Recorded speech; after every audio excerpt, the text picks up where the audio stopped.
कलाकारको कलाको प्रस्तुति उहाँहरूको रिपोर्ट उहाँहरूले गर्नुभएको कलाको हामीले तालीद्वारा वाद्यद्वारा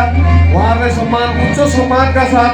धन्यवाद ज्ञापन रुद्राक्ष मालाले धन्यवाद ज्ञापन गर्नुको लागि म कार्य समिति सदस्य लीलालाई मैले अनुरोध गरेँ। त्यही हो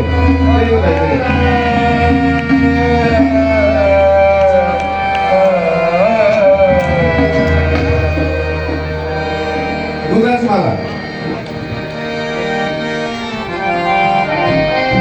र फेरि पनि दिदीहरूलाई धेरै धेरै धन्यवाद